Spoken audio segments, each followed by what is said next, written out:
Hey everybody, it's Matt with Patriot Golf USA, your East Texas golf guy. And I'm going to show you right now how I prep a graphite shaft in order to get it ready to epoxy onto a head. So again, this is a graphite shaft and I'm going to show you how to prep it the proper way. Now there's a lot of ways, and I'm not saying the other ways are wrong. This is just the way that I prefer to do it. This is the way that I've been doing it for probably 20 years.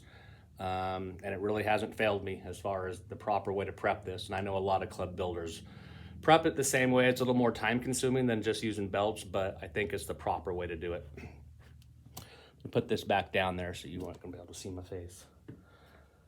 And I already kind of started on this one. What I'm gonna do is usually slide I can finish this one in a second.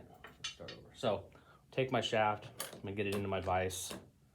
I'll just get it in there pretty tight. A lot of times you can take a head and kind of work it on with the paint on. That's fine. Sometimes you can't. You just have to know you're going to go up about 1 3/8 inches. And so what I'll do is I'll put a piece of tape about 1/2 inch above the hosel. Why do I do 1/2 inch? Because I still need this paint to be gone in order for the ferrule to have something to stick to. That way you avoid ferrule creep. Then, everybody, please be careful. Use gloves if you haven't done this in a while. I've been doing this for a long time, so I feel comfortable with this. But if not, use some gloves so you don't hurt yourself. But I just take a razor blade, and all we're doing is we're removing the paint, and that's it. Using sanders, which I did for a long time, is a much faster way to do it.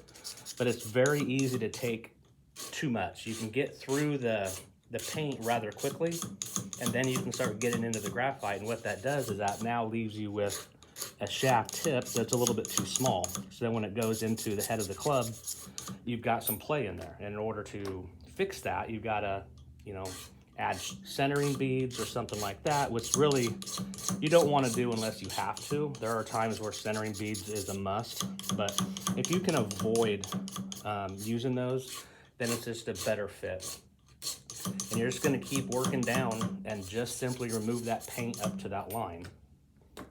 And it usually takes about 3 turns. Again, it's a little more time consuming, but it's the correct way to do it. Now, I know high volume shops will not do it this way generally because it's too time consuming. But if you're just building clubs out here and there and you're not pumping out hundreds a day, this is a great way to do it. Okay, now we're done. So from there, you can see we'll pull our tape off, reuse that, and that's all it is. We're just simply removing the paint from the tip, and we put our head in there.